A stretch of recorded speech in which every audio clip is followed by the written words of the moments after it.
Dear students, MA previous geography practical की class में आपका बहुत स्वागत है। आज का जो हमारा टॉपिक है वो है गॉल्स स्टीरियोग्राफिक प्रोजेक्शन, गॉल का त्रिविम प्रक्षेप। यह प्रक्षेप बेलनाकार प्रक्षेप की श्रेणी में आता है। बेलनाकार प्रक्षेप में भी एक संशोधित प्रक्षेप है जिसकी रचना में कुछ विशेष कल्पना होती है। इसमें यह माना जाता है कि कागज का जो बेलन है वो दूसरे बेलनाकार प्रक्षेपों में तो ये कल्पना होती है कि भूमध्य रेखा पर स्पर्श करता है, लेकिन गॉल्स स्टीरियोग्राफिक प्रोजेक्शन में यह कल्पना की जाती है कि कागज का बेलन ग्लोब के 45 डिग्री उत्तरी अक्षांश और 45 डिग्री दक्षिणी अक्षांश वृत्तों के सहारे ग्लोब को काटता है। इसके मायने ये हुए कि ग्लोब के जो बेलन को इन अक्षांश वृत्तों पर ग्लोब के भीतर प्रवेश करता हुआ माना जाता है। ग्लोब में ये जो बेलन है ये 45 डिग्री उत्तर और 45 डिग्री अक्षांश पर इसको काट करके प्रवेश करता है। इस प्रकार की कल्पना है।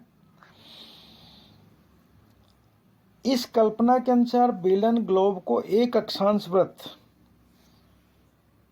के स्थान पर दो अक्षांश वृत्तों पर स्पर्श करता हुआ दिखाई देता है। गोल प्रक्षेप में भूमध्य रेखा सहित जो प्रत्येक अक्षांश वृत्त है उसकी लंबाई 45 डिग्री अक्षांश वृत्त के बराबर लंबाई वाली होती है। अर्थात जो इसकी लंबाई अक्षांश की हम लेते हैं वो भूमध्य रेखा की बजाय हम 45 डिग्री अक्षांश वृत्त की लंबाई निकालते हैं। इस लंबाई को निकालने के लिए हमारे पास दो सूत्र हो सकते हैं। एक है 45 डिग्री अक्षांश वृत्त की लंबाई बराबर 2 पाई आर कोस 45 डिग्री। अक्षांश वृत्त की लंबाई जो होती है वो भूमध्य रेखा की लंबाई जो 2 पाई आर है उसको कोस 45 डिग्री की वैल्यू से गुणा करने पर आती है, और कोस 45 डिग्री की जो वैल्यू है वो हम टेबल में देखते हैं तो वो आती है 0.7071। दूसरे शब्दों में हम ये कह सकते हैं कि हम भूमध्य रेखा की लंबाई को 0.7071 से गुणा करते हैं तो 45 डिग्री अक्षांश वृत्त की लंबाई आती है जो भूमध्य रेखा की लंबाई की 0.7071 होती है। तो भूमध्य रेखा की तुलना में कम हो जाती है।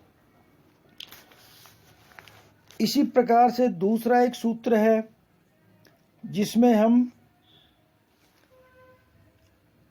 ग्राफिकल मेथड से जो अक्षांश रेखाएं बनाते हैं उसमें जो 180 डिग्री देशांतर जो पश्चिमी देशांतर है उससे लेकर के और जो हमने वृत्त बनाया उसके केंद्र तक की दूरी है, उस दूरी को हम r अगर मान लेते हैं तो फिर 2 पाई r के फॉर्मूले से भी हम 45 डिग्री अक्षांश वृत्त की लंबाई ज्ञात कर सकते हैं।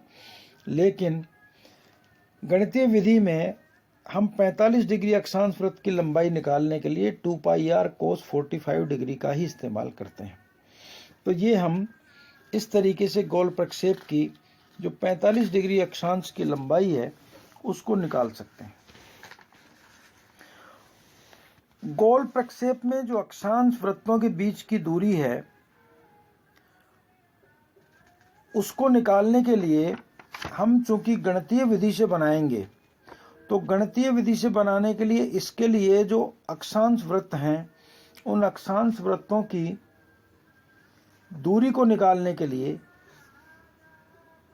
हम r sine theta into R plus R cos 45 degree upon r plus R cos theta सूत्र से इनकी दूरियों को निकालते हैं।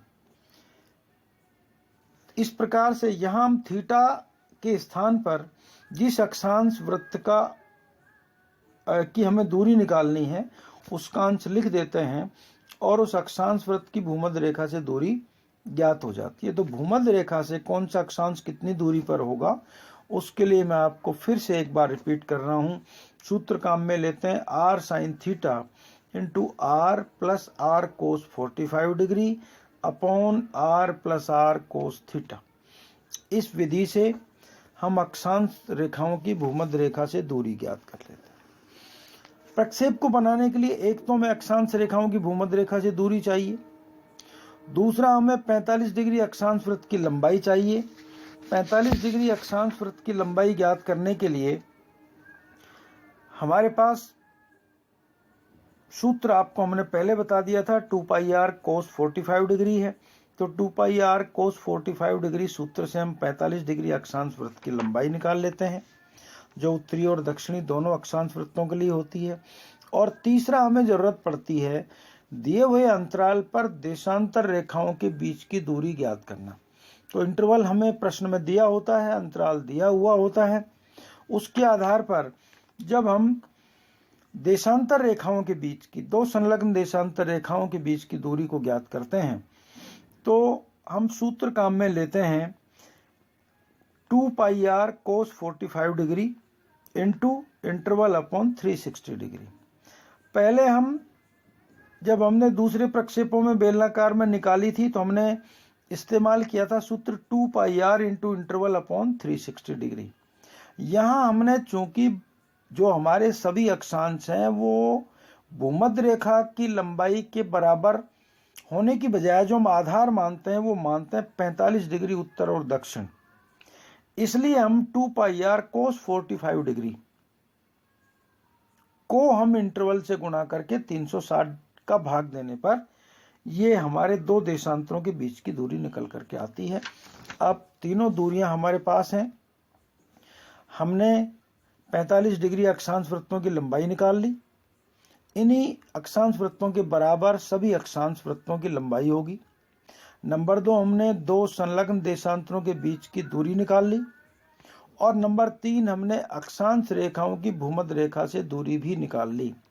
इनकी गणना करने के बाद अब हमारे लिए बहुत सरल हो जाता है गॉल्स स्टीरियोग्राफिक प्रोजेक्शन की रचना करना। हमने भूमध्य रेखा ले ली जो कि 45 डिग्री उत्तरी अक्षांश की लंबाई के बराबर है। उसके प्रारंभिक और अंतिम बिंदु के ऊपर हमने, मान लीजिए वो ए बी रेखाखंड हमने लिया, तो ए और बी के ऊपर हम 90 डिग्री का कोण ऊपर और नीचे बना लेंगे। और वहां से जो भूमध्य रेखा से अक्षांश वृत्तों की जो दूरियां आई हैं, वो अक्षांश वृत्तों की दूरियां लेकर के हम उन लंबों के ऊपर और निशान लगा करके अक्षांश जो वृत्त हैं उनकी रचना कर लेंगे। और इसी प्रकार से भूमध्य रेखा के ऊपर और किसी एक अक्षांश, जैसे 45 डिग्री उत्तरी या दक्षिणी अक्षांश के ऊपर, या हम दोनों 45 डिग्री उत्तरी अक्षांशों पर भी वो दूरी ले सकते हैं। हमने जो दो संलग्न देशांतरों की दूरी है वो ले ली और उस दूरी से हमने निशान लगा करके हमने देशांतर रेखाओं की स्थिति को निर्धारित कर लिया। अब हमने उनको सरल रेखाओं के रूप में बना लिया। यहाँ अक्षांश और देशांतर रेखाएं दोनों ही सरल रेखाओं के रूप में होंगी, एक दूसरे को लंबवत रूप में काटती हैं। तो हमारा ये जो प्रक्षेप है वो प्रक्षेप बन जाता है अक्षांश देशांतर रेखाओं का जाल बनाने से। अब ये जाल बनने के बाद भूमध्य रेखा के ऊपर हम लिख देते हैं इक्वेटर और उसका अक्षांश डाल देते हैं, अंकन कर देते हैं 0 डिग्री। उत्तर में इंटरवल के मुताबिक 15 degree, 30 degree, 45 degree, 60 degree, 75 degree, 90 degree. यदि मान लीजिए हमारा इंटरवल 15 डिग्री है, तो मान लीजिए कि 15 डिग्री है, हमारे इस प्रश्न में उदाहरण हम ले रहे हैं। और ऐसे ही हमने दक्षिण में वही 15 degree, 30 degree, 45 degree, 60 degree, 75 degree, 90 degree का अंकन हमने कर दिया है। ये अक्षांश बन गए हैं। और देशांतर हमारा जो बीचों बीच वाली जो देशांतर रेखा है वो देशांतर रेखा हमारी हो जाएगी सेंट्रल मेरिडियन और उसके पूर्व में 15-30 से लेकर के 180 डिग्री ईस्ट, और इसी प्रकार से पश्चिम में 15-30-45 180 डिग्री पश्चिम अंकन हो जाएगा हमारा। ये प्रक्षेप गोल्स स्टीरियोग्राफिक प्रोजेक्शन तैयार हो जाता है इस प्रकार से। इस गोल्स स्टीरियोग्राफिक प्रोजेक्शन की अपनी कुछ पहचान है, इसकी अपनी कुछ विशेषताएं हैं, उसके ऊपर भी हम थोड़ी चर्चा कर लेते हैं। अक्षांश वृत्त इसके समान लंबाई वाले होते हैं, सरल रेखाएं होती हैं, परस्पर समानांतर होती हैं। ये बिल्कुल वैसे ही है जैसा कि दूसरे बेलनाकार प्रक्षेपों में हम देखते हैं। इस प्रक्षेप में प्रत्येक अक्षांश वृत्त की लंबाई 45 डिग्री अक्षांश वृत्त की लंबाई के बराबर होती है, जो हम पूर्व में चर्चा कर चुके हैं। देशांतर रेखाएं भी सरल और परस्पर समानांतर होती हैं। देशांतर रेखाओं के बीच की जो दूरी होती है वो समान होती है, परंतु अक्षांश वृत्तों के बीच की दूरी आप देखिए, जैसा आप इसको बनाएंगे, आप इसकी गणना करेंगे तो आपको दिखाई देगा कि भूमध्य रेखा से ध्रुवों की ओर जाते जाते दो अक्षांश वृत्तों के बीच की जो डिस्टेंस है वो बढ़ती जाती है। अक्षांश वृत्त और देशांतर रेखाओं की विशेषता यह है कि एक दूसरे को समकोण पर काटती हैं। तो ये इस प्रक्षेप की पहचान है। इन बातों को लेकर के हम इसको पहचान सकते हैं। गुण धर्म की बात करते हैं, विशेषताओं की अन्य बात करते हैं, तो केवल 45 डिग्री उत्तरी और दक्षिणी अक्षांश वृत्तों पर ही इसके मापने शुद्ध रहती है। इन अक्षांश वृत्तों से भूमध्य रेखा की ओर यदि हम जाते हैं तो मापनी छोटी होती जाती है, क्योंकि भूमध्य रेखा की ओर को अक्षांश वृत्त अपनी वास्तविक लंबाई से छोटे होते हैं। इसके विपरीत यदि हम 45 डिग्री अक्षांश वृत्तों से ध्रुवों की ओर जाते हैं उत्तर और दक्षिण में, तो अक्षांश वृत्त अपनी वास्तविक लंबाई से बड़े होते हैं। इस कारण से उन पर मापनी बढ़ी हुई होती है। तो यह बात इसी तथ्य से स्पष्ट है कि प्रक्षेप में ध्रुवों को अन्य अक्षांश वृत्तों के बराबर लंबाई का दर्शाया जाता है, और जो मापक होता है वो मापक 45 डिग्री उत्तरी और दक्षिणी अक्षांश के आसपास शुद्ध रहता है। भूमध्य रेखा से ध्रुवों की ओर को देशांतर रेखाओं की मापनी में लगातार वृद्धि होती है, क्योंकि अक्षांश वृत्तों के बीच की जो दूरी है वो बढ़ती जाती है, परंतु 45 डिग्री अक्षांश वृत्तों से ध्रुवों की तरफ मापनी बहुत बढ़ी हुई होती है और भूमध्य रेखा की ओर को मापनी घट जाती है। यह प्रक्षेप यथाकृति नहीं है, इसकी जो आकृति है वो शुद्ध नहीं होती।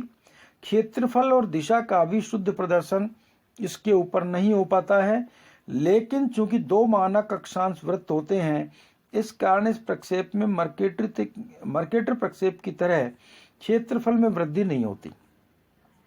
क्षेत्रफल में उतनी वृद्धि नहीं होती दो मानक अक्षांश होने की वजह से। वस्तुतः आकृति और क्षेत्रफल में सीमित विकृति होने के कारण इस प्रक्षेप को मध्य दशा वाला एक अच्छा प्रक्षेप माना जाता है। मध्य दशाओं के लिए मध्य अक्षांशीय क्षेत्रों के मानचित्र बनाने के लिए इस प्रक्षेप का उपयोग किया जाता है, और ये एक अच्छा प्रक्षेप इन क्षेत्रों के मानचित्र निर्माण के लिए माना जाता है। सामान्यतः गोल्स स्टीरियोग्राफिक प्रोजेक्शन का इस्तेमाल संसार के जो सामान्य मानचित्र हैं उनके लिए किया जाता है। तो ये हमारा गोल्स का स्टीरियोग्राफिक प्रक्षेप था, महत्वपूर्ण प्रक्षेप है। इसमें से आपके एमए प्रीवियस का जो प्रैक्टिकल का एग्जाम है उसमें सामान्यतः गोल्स प्रक्षेप या मर्केटर प्रक्षेप में से अक्सर पूछा जाता है। तो आपके लिए दोनों ही प्रक्षेप अति महत्वपूर्ण है परीक्षा की दृष्टि से, यूनिवर्सिटी क्लासेस के लिए, और साथ में कॉम्पिटिटिव एग्जाम के लिए भी मैं आपको बता रहा हूँ। जब मैंने मर्केटर प्रक्षेप पर व्याख्यान दिया था उस समय भी मैंने आपको बताया था कि इन मर्केटर प्रक्षेप की बहुत अहमियत है, इसके ऊपर अक्सर प्रश्न पूछे जाते हैं। इसी प्रकार से गोल्स प्रक्षेप के ऊपर भी कई बार प्रश्न पूछे गए हैं, ऐसा अनुभव में रहा है।